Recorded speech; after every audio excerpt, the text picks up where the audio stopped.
Welcome to the Predictable Revenue Podcast, where frontline sales leaders teach you how to build and scale an outbound sales team.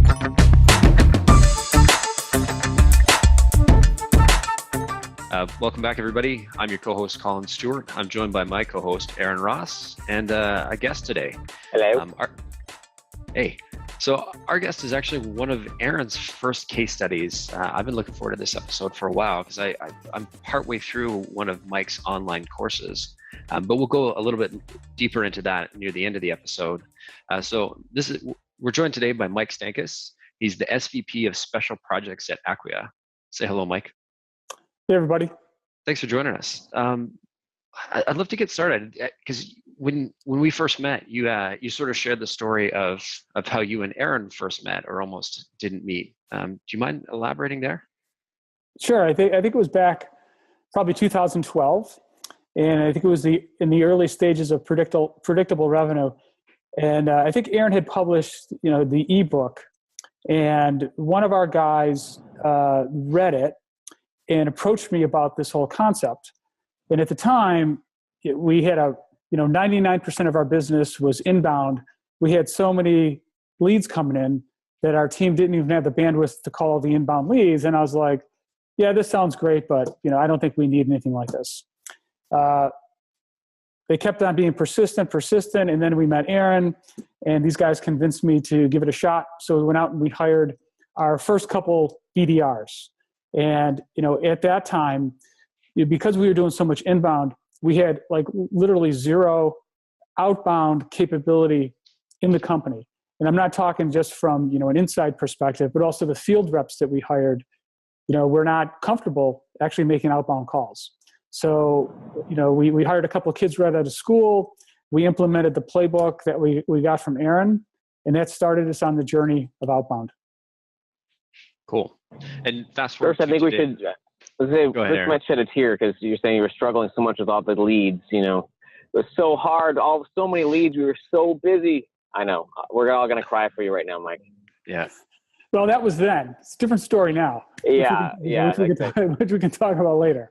Yeah. Right. It doesn't always last. No. And so you actually started with you had the BDR program or the outbound program or the inside sales team. Was it before Predictable Revenue came in? Yeah. So, I've done a lot of things at Acquia.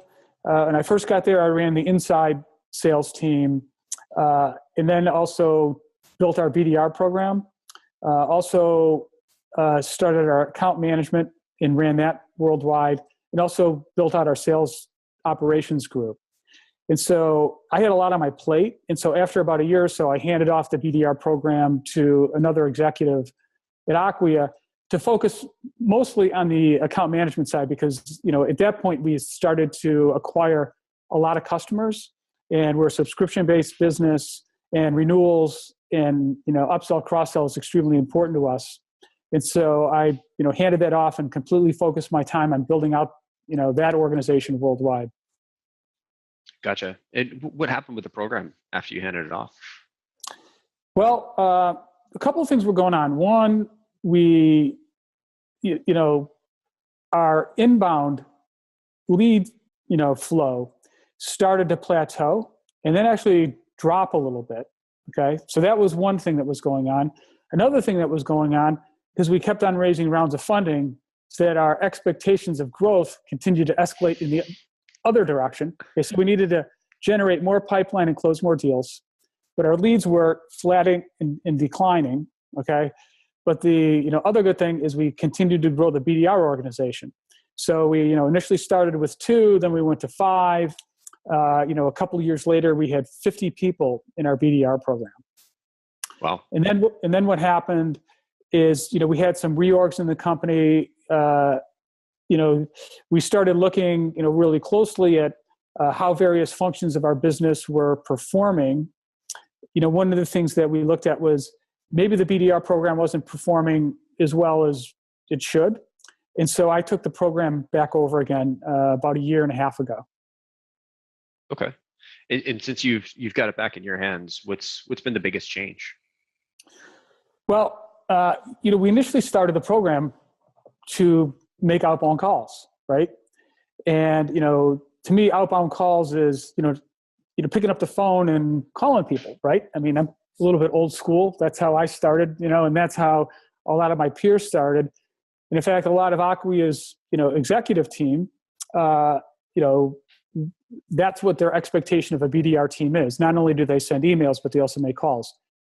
Somehow down the path, the team made a decision that making phone calls wasn't really productive. And so it became primarily a emailing organization. So, I would walk by the team and it would be like, I was walking through a library and I'd be, hey, doesn't anyone this is when I wasn't managing the team. Doesn't anyone make phone calls around here? And everyone would kind of like cower, and I'd go talk to the people running it and say like, what the hell's going on? I mean, why don't people make phone calls? This is, we tried making calls, but all the research says that, making phone calls, is counterproductive. It's a waste of time, waste of energy, and email is the way to go. And I'm like, well, how are we going to be teaching people how to actually have conversations with customers? Because a big part of our BDR program is for them to develop skills that they can then take on to their next role, whether it's, an inside sales job, which then turns into a field job, or become account management. We need to teach people how to talk to customers. That's one of the reasons why you make phone calls. So anyway, there's a lot of back and forth. And then, finally, when I took the team back over, that's the first thing that I instituted. And I told people, day one, we're going to have a target number of calls that you're going to be making every week. And we're going to teach you how to make those calls. Okay. And we're going to teach you ways that have proven to be effective.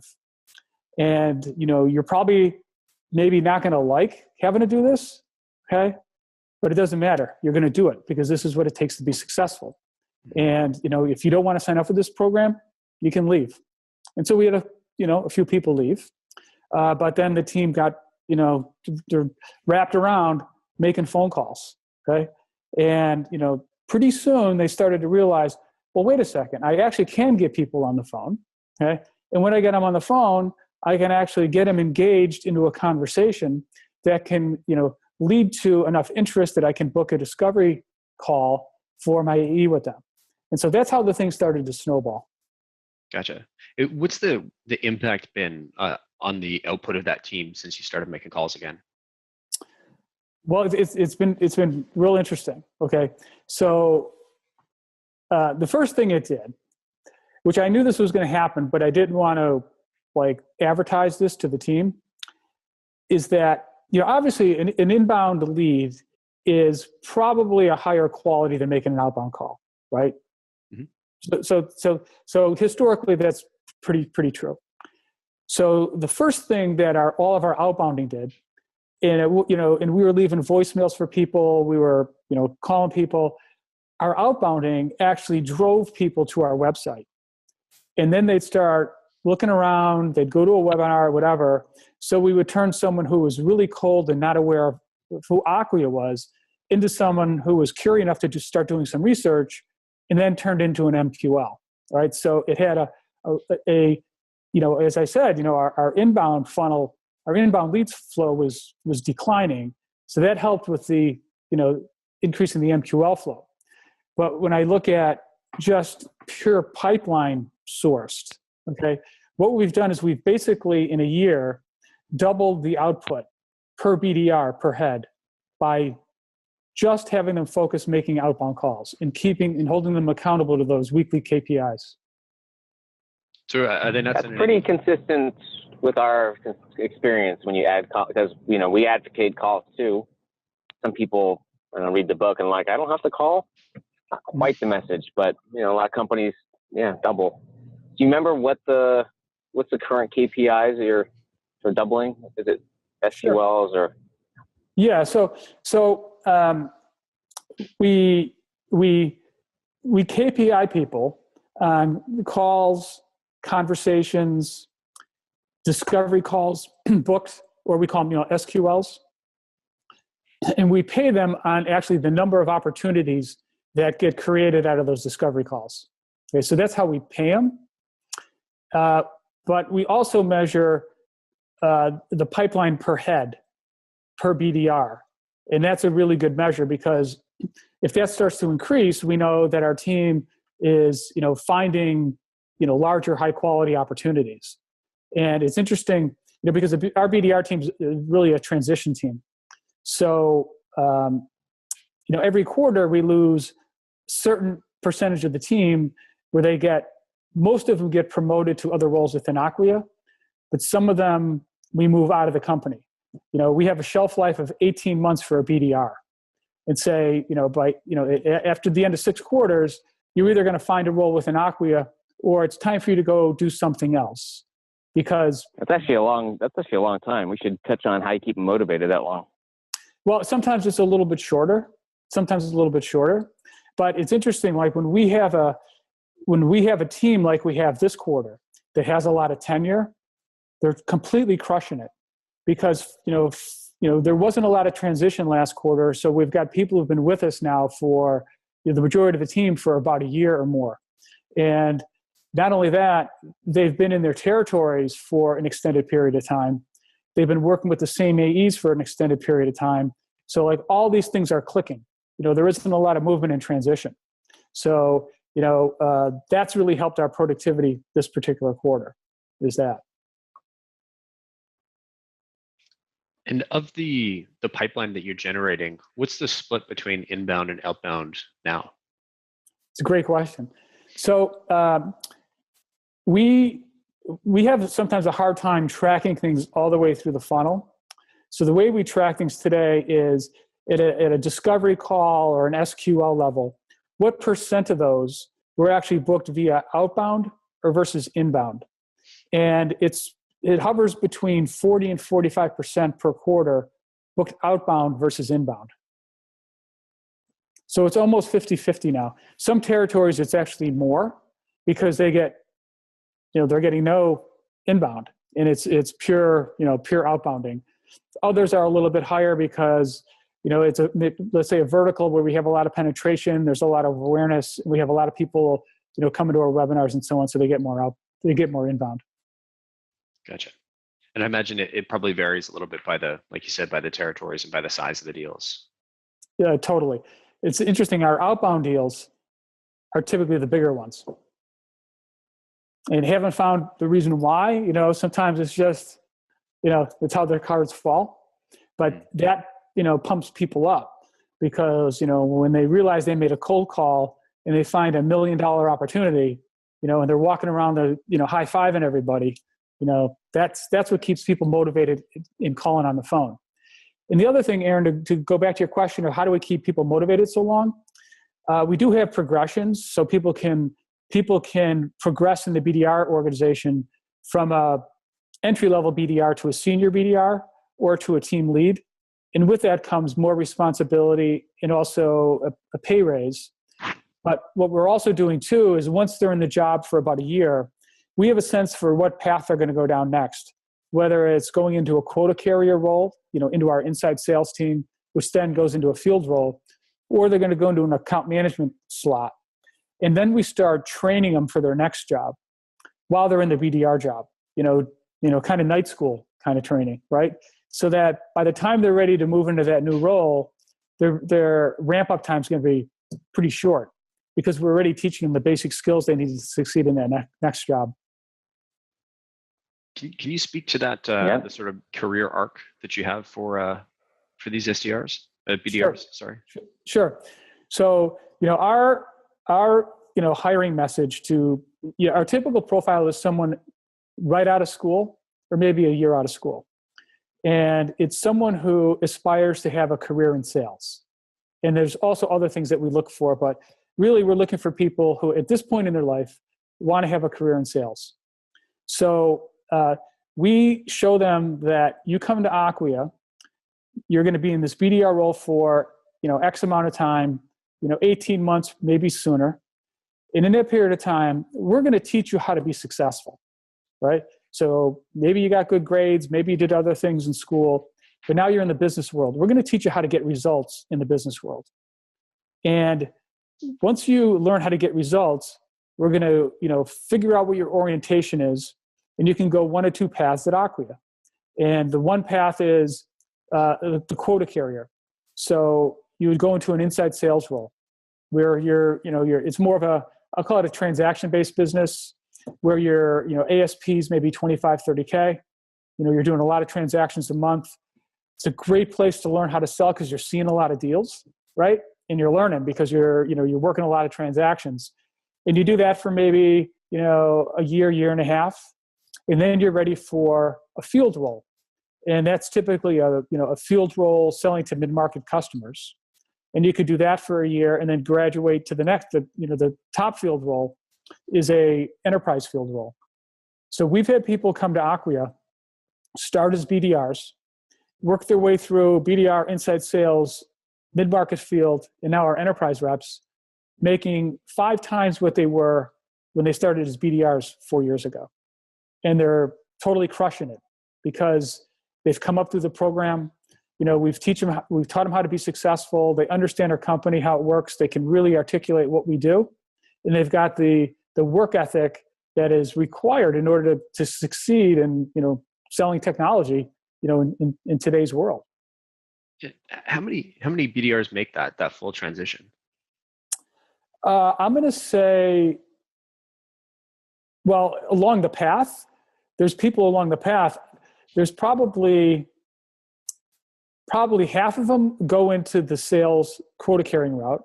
Mm-hmm. Another 20% go to the account management route, okay, which they're also quota carriers, but they're more farmers than hunters. Mm-hmm. And they have a similar progression in account management where you're dealing with, kind of smaller customers, then you go into strategic, and then you could be managing a multinational. That's 5 years out. So that's about 70%. About another 15% finds other roles within Acquia, which could be in marketing or could be in, sales operations. Sometimes we find kids who've got really great, analytical skills, and they realize that's the path they want to go down. So they'll find a job there. And then about 15% of them go elsewhere. Gotcha. You shared last week when we chatted, or 2 weeks ago we chatted, you shared an interesting stat about the percentage of top performers that have come from the BDR program. Sure. Yeah, I'm really, really proud of this. So last quarter, we always do a stack ranking of all the AEs worldwide.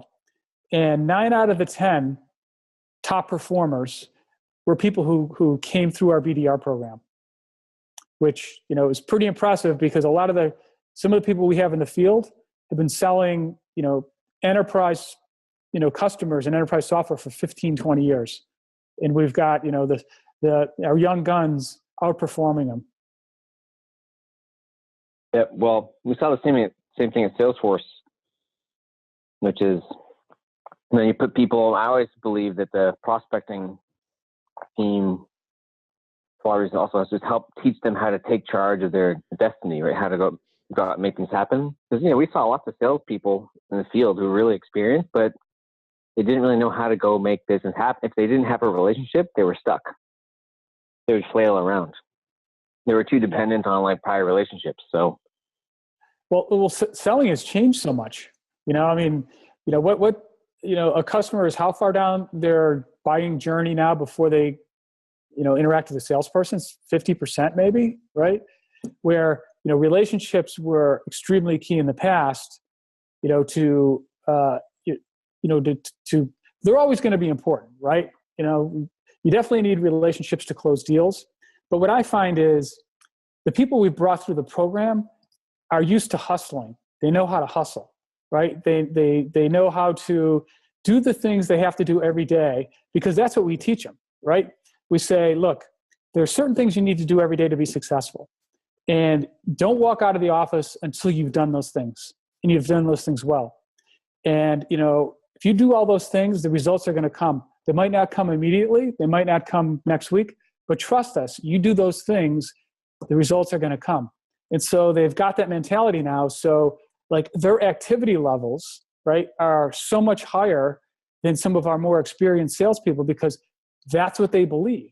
They believe that if I do these things, okay, I'm going to be successful. And so that's what they do. And the results prove it.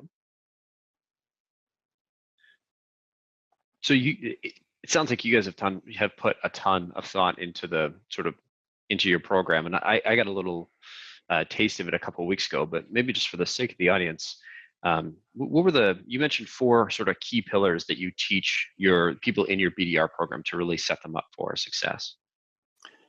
Yeah. So we kind of, I like to break things down and make them as simple as possible. The 80-20 rule. What's the the things that are really most critical to your success? And so when we looked at BDR performance at Acquia, and I realize it's different everywhere, right? But at Acquia, the things that were really important, number one was research. And what I mean by research is I require all the BDRs to have a list of 100 people that they can call at all times.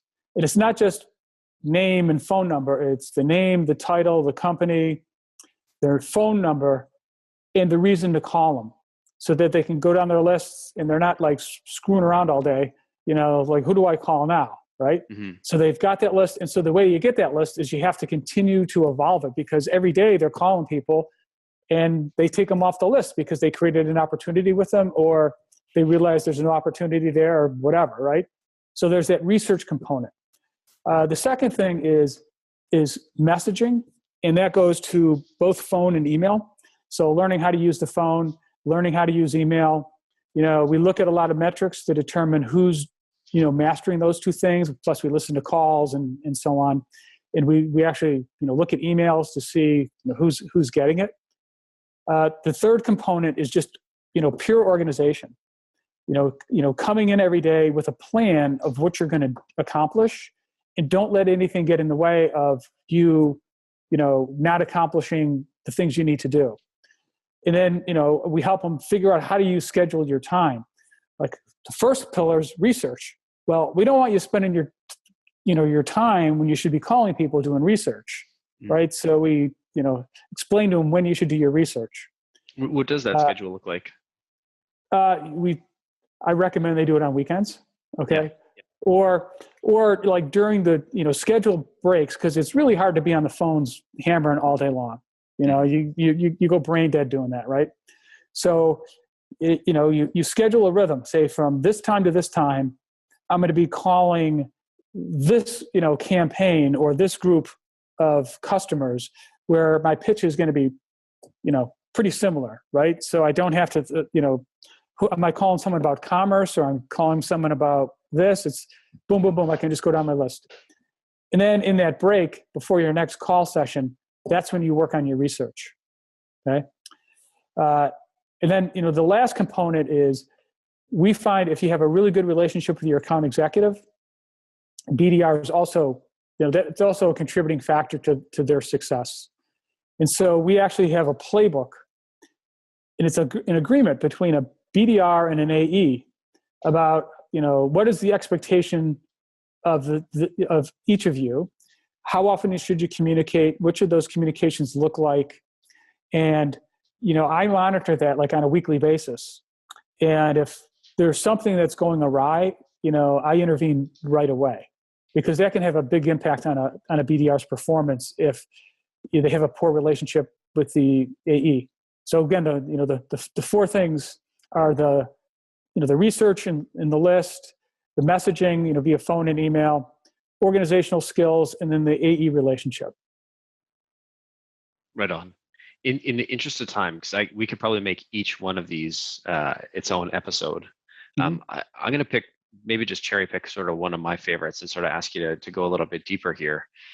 Starting with research, the one thing that I think maybe selfishly I struggled with most when I was an AE was that sort of reason to call. Can you maybe walk me through the process that you go through to coach the reps on how do you figure this out? I'm staring at this guy's LinkedIn or looking at him in Salesforce. Like, I called you because you came up on my list in Salesforce. Yeah. Well, how do I do better than that? so there's 2 kinds of reach out for us, right? One is we get an inbound lead, so that's easy, right? The reason to call is you attended a webinar, or you downloaded this white paper about blah blah blah blah blah. So that's an easy one, right? The more difficult one is you're calling someone cold, and so there's a number of things that we do. So we do pretty well in select verticals, and one of our core strengths is we have a lot of big name customers. We're really great at acquiring logos of global 2000 companies that are market leaders, right? So an example of one reason to call is we're working with these three firms in your industry with the person who's in your position. And, we felt it was appropriate to reach out to learn more about what you're trying to accomplish there, to see if any of our experience might be relevant to what you're trying to do. So one is tying the industry thing in. Another one is, we set up, alerts. We use Google Alerts and Owler and all these things. We have these trigger events. Mm-hmm. Someone gets promoted, they're launching a new product, there's a merger or acquisition, right? Those things seem to trigger digital like transformation type things. Mm-hmm. And so if something like that happens, one of our BDRs will get an alert. All their accounts are set up. They get an alert. We've got a template. They put in the person's name. They put a little bit of personalization about the specific thing, whether it's a merger with blah, blah, blah. They shoot it out, and then they start following up with calls, right? And that seems to work really well. We tell people, if you can't find a reason to call somebody, don't call them, right? Because that's the first thing, if someone calls me, and I never pick up my phone, by the way, but if someone did call me and I picked up my phone, my first thing is, why are you calling me? If you don't have a good reason, I'd be like, see you later. But that's what we teach them. And they've gotten really, really good about, getting creative with the reasons to call. And our BDRs love it because that's the creative part of their job, and they're always talking about, things that they found. Obviously they use LinkedIn profiles and stuff like that. Right. But, you guys had a podcast that I watched. I can't remember the guy's name, but it was about account-based marketing, and he went through LinkedIn and the 9 things he does on LinkedIn, similar things like that. David Morzinski. Yeah, so we lifted a couple of things out of that. So thank him for that. There were some really things there was things in there that we hadn't thought of before, which was really good. What are some of your favorites, just in recent memory, that you didn't steal from David? Well, I think the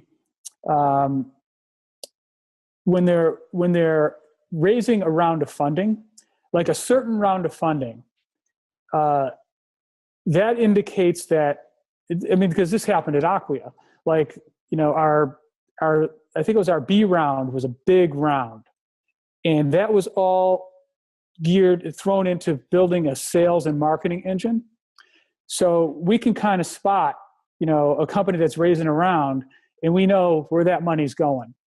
And typically what they're doing is not only are they going to build out their sales organization, but they're going to really, take their marketing efforts to the next level, which usually indicates a whole effort with digital. And that's, that's kind of the trigger point for us. And so we've had a lot of success calling CMOs, right when they've got a round of funding. And we say to them, hey, congratulations. You've probably been waiting for this because you've probably wanted to, to expand what you're doing. And they're like, how did you know that? And we can go, same thing happened with us. And here's what we did with our money. So we get them engaged in a conversation. But that's something that really works well for us. Right on. These is a great place to transition to, which is, getting people on the phone, which is the sort of the next pillar there. Mm-hmm. I think the one thing that and I'm just cherry picking my favorites here because we got this whole list of things and it's almost infinite. But I think I'm torn between, best times to call and how to leave a voicemail. And I know no matter which one I pick, everybody on the episode or half the people are going to go, oh, you should have done the other one. What's your what's your favorite? So I got to tell you about the best time to call. All right. I always laugh my ass off when I see these research things about, so-and-so. There was one like some university put all this time and money to what's the best time for a salesperson to call. And it's like, before 8 a.m., lunchtime, after 4. And I'd be like, no shit. Okay. Isn't that pretty obvious? Right. So you don't have to spend a lot of time and effort to figure out those are good times to call. Okay.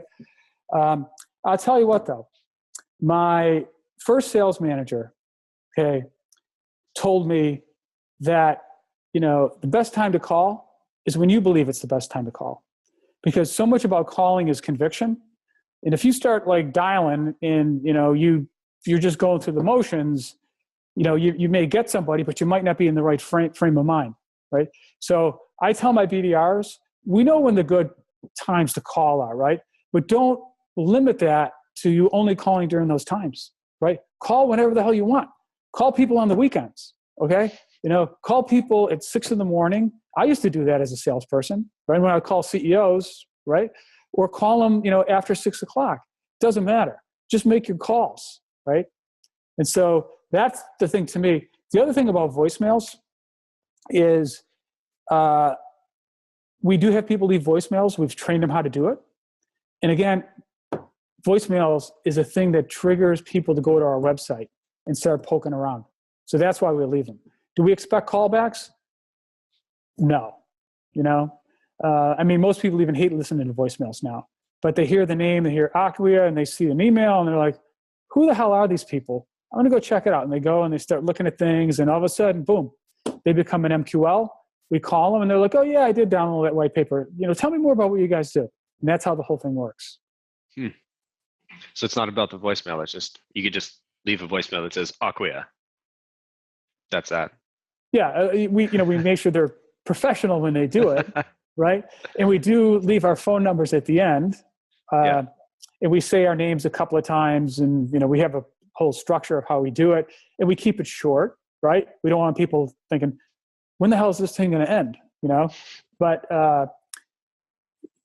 we don't expect a callback, but we do. It's just one more thing in the person's brain that might prompt them to, go to acquia.com and learn more about what we do. And then we got them once they go there. Yeah.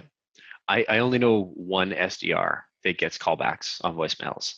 And we had one of the companies that we were working with accuse us of giving her all the good leads because she was getting voicemail, like she'd get people calling her back from their voicemails.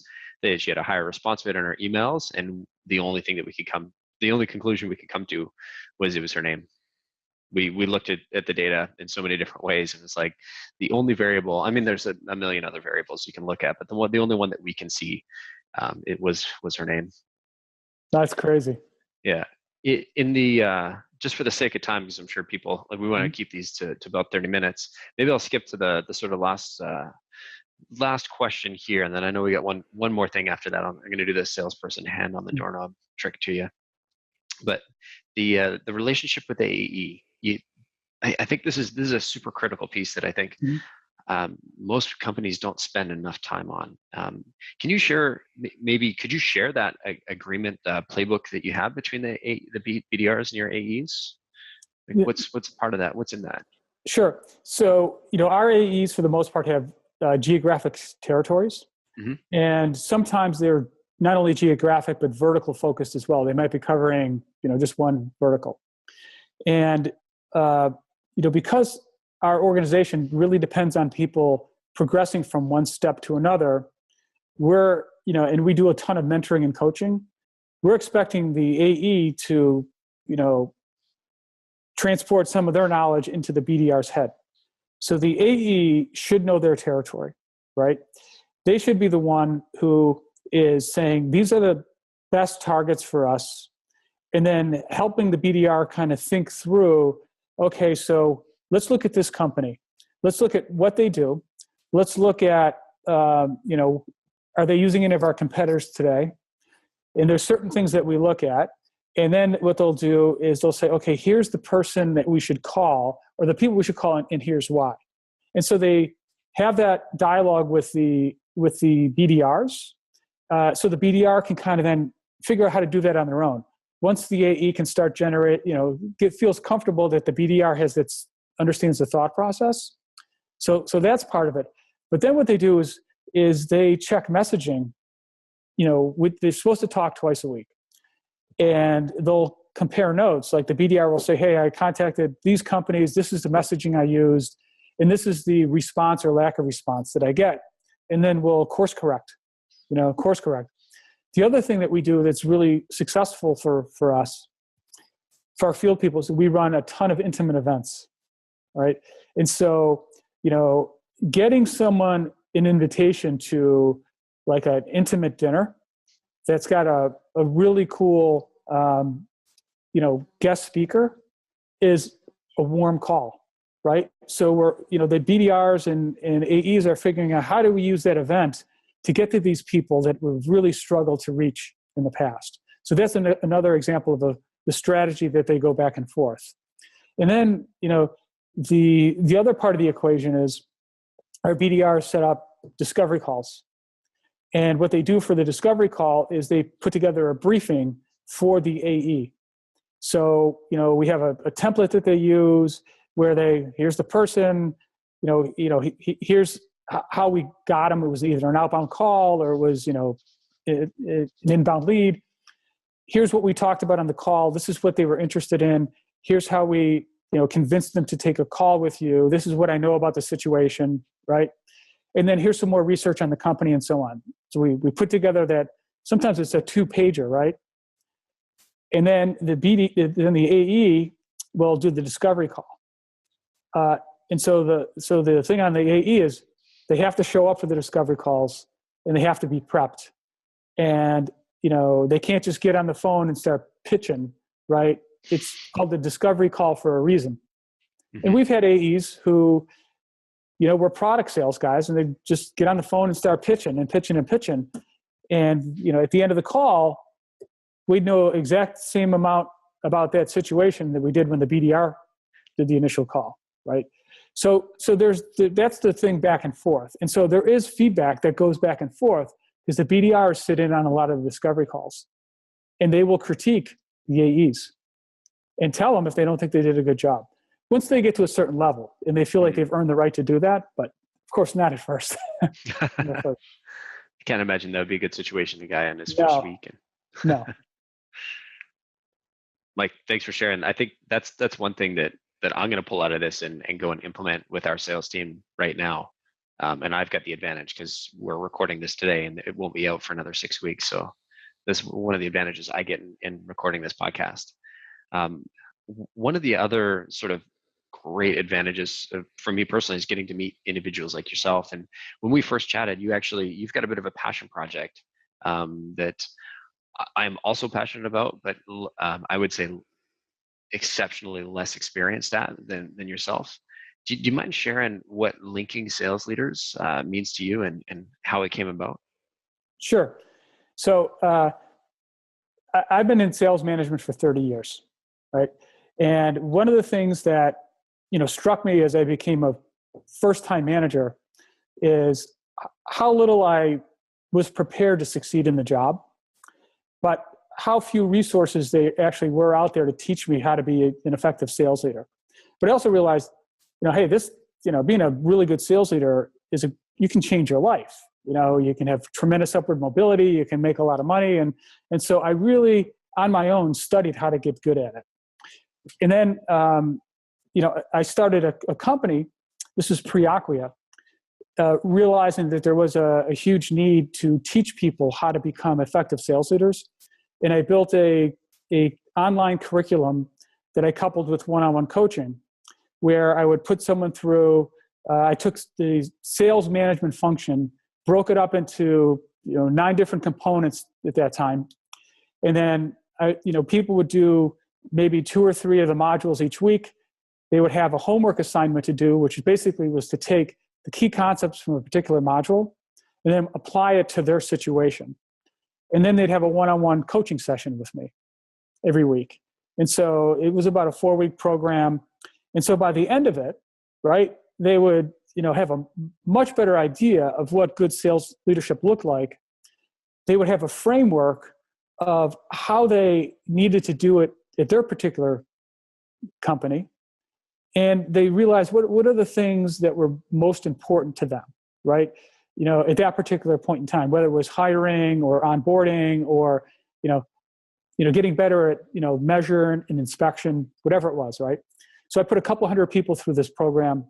And then when I came to Acquia, I had to shut it down because it was just too much. But we did use a lot of the content at Acquia. So long story short, I got approached by one of the guys who actually went through the program, just about 10 years ago. He was a first-time manager, really struggling, calls me up and says, hey, now I'm a VP of sales and I got all these people working for me and I got a bunch of green managers. They knew less than what I knew when I went through this thing with you. Can you train these guys? And I said, well, I shut the thing down. And he goes, well, there's probably more of a need now than it ever was to train people how to be good, effective sales leaders. So I approached Acquia. Acquia said, hey, love the idea. I hired, George Vallone, who was our first BDR at Acquia, who had left and gone to do other things, to help me. And so we refreshed all the content and we launched this online course to teach people how to become effective sales leaders. And the name of the company is called Linking Sales Leaders. And we also have a group on LinkedIn that has over 15,000 members on LinkedIn, where people post content, share ideas, and we're also we're going to be running local networking events for sales leaders in various parts of the country. Because I'm a big believer that if you're a sales leader, especially a frontline leader, you need to build a network of peers that you can go to and talk to and share ideas and information and so on, because that'll really help you avoid problems, but also find solutions much quicker. So, Mike, I feel like I learned so much from the event. The people were so high quality, and it was great to see you in person finally. Well, I'm glad you made it. Yeah. Mike, I feel like I learned so much just today on this episode. I can't wait for this next event in Boston. Thank you so much for coming on. Thanks for having me. It's been great. And thanks. I want to thank Aaron for all his great ideas, because I truly believe if we didn't implement that program, we would be in a much worse place than we are today at Acquia. So, I want to thank you guys.